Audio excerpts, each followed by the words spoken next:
बिस्मिल्लाहिर्रहमानिर्रहीम, अस्सलाम वालेकुम। प्रोग्राम में खुश आमदीद। आज हमारे यहाँ पर मेरे गरीब खाने पर सीनियर हमारे साफ़ी मुबीन रशीद साहब तशरीफ़ लाए हैं, तो मैंने सोचा इनको वेलकम भी करूं और इनकी आपसे बात भी करवा लूं। क्योंकि हमारे जो ओवरसीज़ में पाकिस्तानी या कश्मीरी आबाद हैं, ज़्यादातर वो पाकिस्तान के हालात के बारे में बड़े परेशान रहते हैं। हालांकि हमारी परेशानी का पाकिस्तानियों को कोई फ़र्क नहीं पड़ने वाला।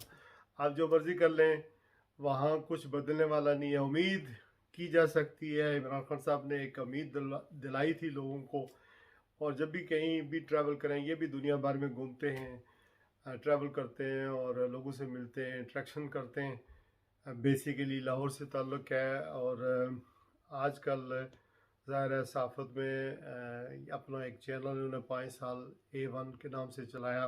यहाँ यूके में, पाकिस्तान में सहाफ़त से ताल्लुक़ था। और रियाम खान की किताब जो है, उसके कुछ चैप्टर इन्होंने लिखे थे। इमरान खान साहब की दूसरी शरीक हयात जो है, तो इनसे ज़रा आज पूछते हैं कि एक तो मियां मोहम्मद नवाज शरीफ साहब की वापसी की तैयारी है, और फिर आइंदा के जो पाकिस्तान के हालात हैं वो किस तरह ये किधर देख जाते हुए देख रहे हैं, और क्या होने वाला है पाकिस्तान में। इमरान खान साहब का मुस्तकबिल क्या है, पाकिस्तान के नए आर्मी चीफ आए हैं, उनका दुनिया के साथ जो रिलेशन है वो किस तरह होगा, फिर सियासी जमातों के साथ उनका की रिलेशनशिप किस तरह से होगी, और क्या वाकई फ़ौज जो है वो अब सियासत से अलग थलग हो गई है। बाजवा साहब ने कहा कि मैं तो सियासत कर कर चुका हूँ, अब आपने सियासत में हिस्सा नहीं लेना। तो मुबीन रशीद साहब, शुक्रिया बहुत। सर शनाज भाई, आपका शुक्रिया और जितनी मोहब्बत से तो आपने तारुफ कराया। मेरी बड़ी खुशी और एजाज़ की बात है कि लूटन में हम आया तो मैंने आपको तंग किया, जहमत दी, और रात को इतनी लेट में आपने इतनी मोहब्बत से बुलाया और जिस तरीके से आपने ख्याल किया, मैं बहुत ज़्यादा शुक्रगुजार हूँ आपका, आपकी सारी फैमिली का, कि आपने इस तरह इतनी मोहब्बत से मदू किया। और बड़ी खुशी हो रही है मुझे यहाँ पे आके और दोस्त से मुलाकात, एक तवील से मुलाकात हो रही है, ये बहाना था आपकी तरफ से देखा, और आपकी मोहब्बत का बहुत शुक्रिया। तो सवाल तो बहुत सारे मैंने छेड़ दिए हैं, तो इनको आप समराइज करें, किस तरह इसको सम अप करेंगे। जी हार्दिक, बहुत शुक्रिया। देखिए, पाकिस्तान की सियासत के हवाले से अगर आप बात करें, जो लोगों का सबसे पसंदीदा टॉपिक होता है, तो उस हवाले से बिल्कुल ये बात सही है, जो खासतौर पे इमरान खान के चाहने वाले थे, पीटीआई के जो लोग हैं, जो कि मैं भी पूरी दुनिया में जानता हूँ, और मैं लोगों को बाय डिफॉल्ट कहता हूँ कि अगर आप दुनिया में ओवरसीज पाकिस्तान की बात करें, तो 10 में से 9 लोग जो हैं वो बाय डिफॉल्ट पीटीआई के चाहने वाले हैं। यानी उसमें कोई मर्दमशुमारी कराने की, वोटिंग कराने की जरूरत नहीं है। खास साहब से लोग इतनी ज़्यादा मोहब्बत करते हैं, यानी कि आप कहीं भी ओवरसीज हैं, अभी यानी जब उनको निकाला गया हुकूमत से, तो हमने भी देखा कि कनाडा के अंदर भी, अमरीका के अंदर भी, पूरे यूरोप के अंदर मुजाहरे हुए खान साहब से इजहार यकती के लिए। तो ये इस बात का अमली सबूत है कि ओवर से जो पाकिस्तानी है वो 100% खान साहब से दर्दी रखते हैं। जहाँ तक दूसरी जमातों की बात है, जो सर अब एक सूरत हाल पलट चुकी है, आपको पता है 8-9 महीनों के अंदर, और सारे लोग जिस तरह मामला आ चुके हैं, उस पर उनकी अपनी अपनी जहर एक पहचान मौजूद है। इस भी जमातों की जरा पुरानी काफ़ी से मौजूद है, लेकिन उनके हवाले से लोग इस हवाले से परेशानी का भी शिकार हैं। ये कहते पाए जाते हैं कि उनके जो करप्शन के किस्से हैं, आपको पिछले 30-35 साल जो कि मुसलसल इक़्तिदार में रहे, तो लोगों को रिजर्वेशन है उनके हवाले से। लेकिन पाकिस्तान में जिस तरह आपको पता है कि सियासत बड़ी अजीब से खेल है, उसमें जिस तरीके से टेबल टर्न्स होते हैं और आतुल्ला शतरंज के खेल की तरह मोहरे चेंज होते हैं, जिस तरह आपने खुद इशारा किया कि जो चीफ आर्मी साहब बाजवा साहब जो गए हैं, उनको जाते हुए काफ़ी ज़्यादा बातें सुननी पड़ी और लोगों का जितने सारे रिएक्शन का तो सामना करना पड़ा। सुनेंगे मजीद। जी, ये भी कहा जा रहा है कि अब चूंकि ज़्यादा रिटायर हो चुके हैं, अब तो लोग खुल के बात करेंगे। पहले तो चले एज चीफ आर्मी स्टाफ थोड़ा हाथ हल्का रखा जाता था, अब ये लग रहा है कि जैसे चूंकि, और बल्कि उनको कहा जाता है कि वो बी से बाजवा और बी से बेल्जियम और बी से बर्मिंगम, उन्होंने हम्म। यहाँ पे कोई इन्वेस्टमेंट किया है बेल्जियम और बर्मिंगम के अंदर भी। अच्छा। उन्हें किसी ने कहा था कि जी आपको बी का बड़ा सूट करता है, और बेल्जियम खासतौर पर आपको पता है बहुत ज़्यादा सुना जा रहा है कि वहाँ उन्होंने काफ़ी बड़ी इन्वेस्टमेंट की है प्रॉपर्टी के हवाले से, कुछ दोस्तों के थ्रू जो उनके काफ़ी करीब थे। तो ये अब बड़ी अजीब सी सूरत हाल है, और आपको पता है इससे पहले भी कुछ ऐसे स्कैंडल सामने आए हैं कि आर्मी के लोग साइड पे बिजनेस कर रहे हैं। आपको पता है अमेरिका के अंदर भी कोई बिजनेस इसके हवाले से बात हुई, आप भी अमेरिका गए हुए थे, आपने वहाँ पे काफ़ी बातें सुनी। तो ये बड़ा अनफॉर्चुनेट है कि आर्मी के अंदर टॉप लेवल के जनरल जो है बिजनेस में इस तरह इन्वॉल्व है, साइड पे या करप्शन हो रही है, तो ये बड़े मुल्क के लिए अलमिया है, क्योंकि इधर है पाकिस्तान का फौज का इदारा एक ऐसा इदारा है जिसके मुताबिक बड़ी एक्सपेक्टेशन है लोगों की, और लोग उनसे तवक्कुआत करते हैं कि वो मुल्क के लिए कुछ भी करने के लिए काम तो करेंगे। अगर अगर किया है किसी ने तो ये कम से कम बंद होना चाहिए माजी में। अभी एग्जैक्टली। चूंकि अस्करी क़यादत नहीं आ गई है ना, जी जी तो जी अगर माजी के जो लोग हैं अगर उनका चट्टा पट्टा खोला जाए जी। तो आर्मी का एज ए अदारा भी उसकी जो इज्जत है या तौकीर है वो दोबारा बहाल हो सकती है। एग्जैक्टली, कोई शक नहीं, जिस तरह आपने देखा, बल्कि जो नेम आए हैं चीफ आर्मी साहब, इन मतलब कहा जा रहा है आसिम मुनीर साहब के मतलब कि ये बड़े प्रोफेशनल आदमी है, टू दी पॉइंट, और अभी तक भी आप देखिए मुख्तलिफ बैरक्स में जा रहे हैं, वो लोगों से कोऑर्डिनेशन कर रहे हैं, कहीं टीवी पे सामने नहीं आ रहे। और अगर वो यही अपनी प्रोफेशनल कंटिन्यूटी बरकरार रखते हैं, और वाकई जिस तरह वो बाजा साहब ने कहा था कि फौज बिल्कुल न्यूट्रल रहेगी, क्योंकि बज़ाहिर किताबों में या उमूमी बयान में तो कह देते हैं, प्रैक्टिकली बात नहीं कर पाते। तो अगर जो नए चीफ हैं वो वाकई सिर्फ अपनी जो प्रोफेशनल सरगर्मी है उस पर तवज्जो दें, सियासत से इज्तनाब करें, तो यकीन पाकिस्तान फौज का अभी बड़ा बेहतर होगा, जो कि पिछले साल 1.5 साल में बहुत ज़्यादा ख़राब हुआ, इसमें कोई शक नहीं है। यानी पहली दफ़ा हम भी आप एक तरह से सियासत को ऑब्जर्व करें, इजलास साहब आप भी एक तरह से माशाल्लाह देख रहे हैं, यानी पिछले 20-30 साल जो हमने अपनी अमली सहाफ़त में भी देखे हैं, कभी इतनी बदनाम नहीं हुई थी फ़ौज, जो अब खासतौर पर ओवरसीज़ के अंदर पाकिस्तान के अंदर भी जो लोग इतनी बदनामी होती है, जिनके खिलाफ मुख्तलिफ कार्टून बन रहे हैं, क्लिप्स बन रहे हैं, लोग लगा रहे हैं, ये बड़ा अनफॉर्चुनेट। अब सोशल मीडिया का मतलब दौर है, आप लोगों को रोक भी नहीं सकते।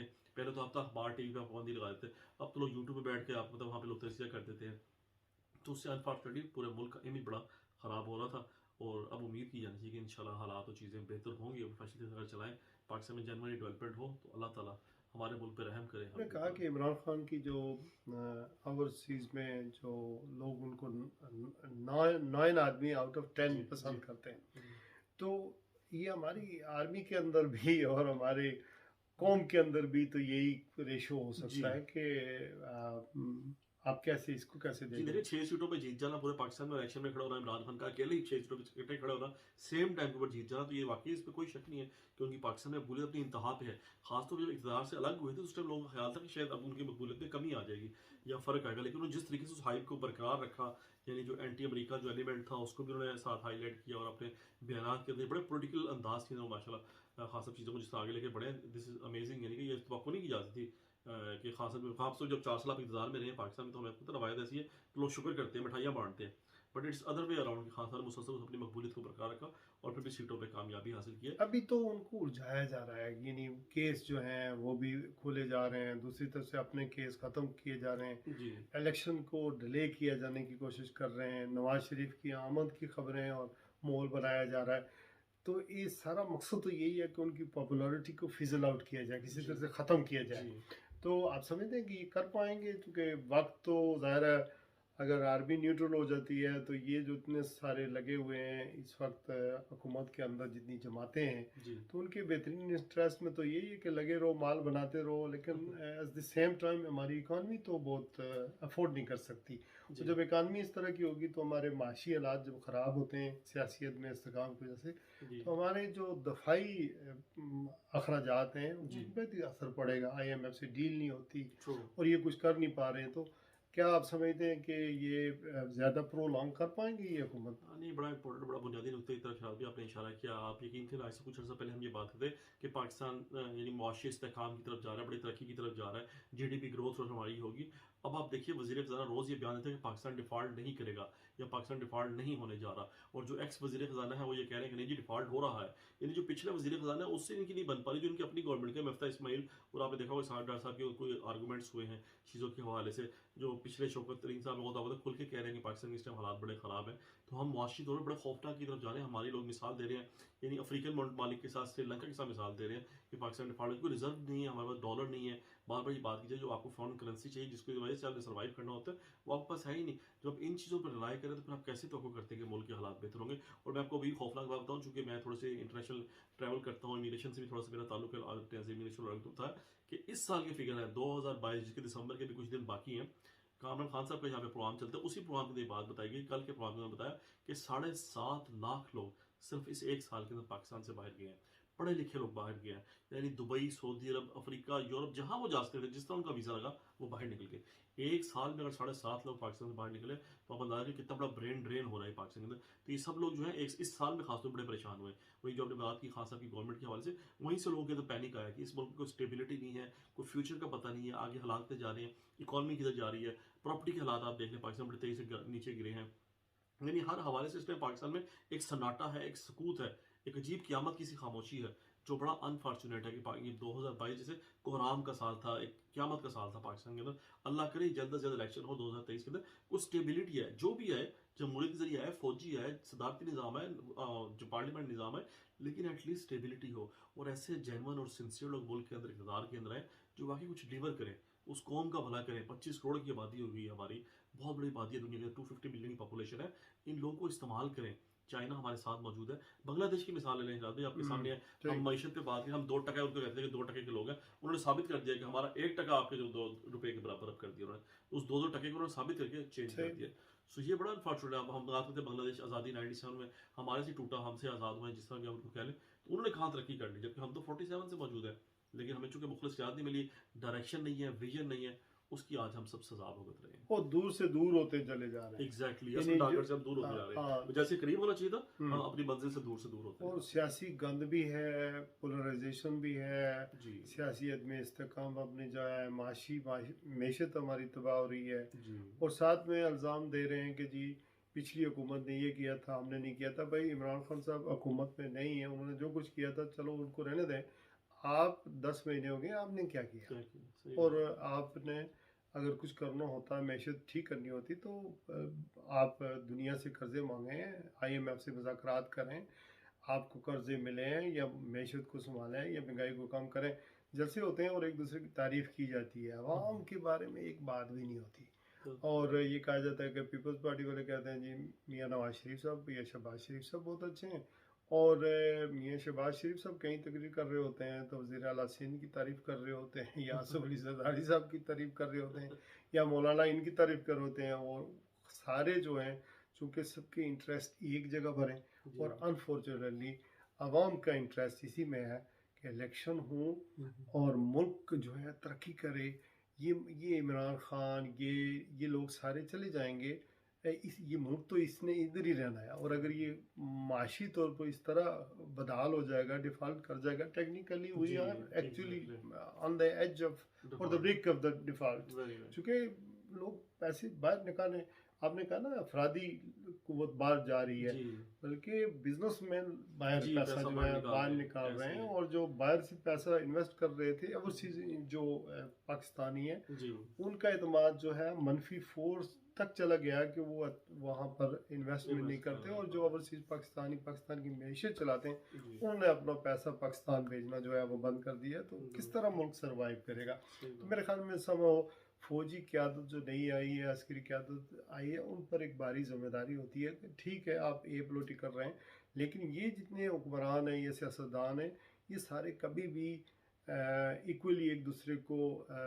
कुछ जो है वो देने के लिए तैयार नहीं है। ये खुद ही बैठे रहेंगे और मुल्क दिवालिया हो जाएगा। अभी नवाज शरीफ साहब वाकई पाकिस्तान जाएंगे?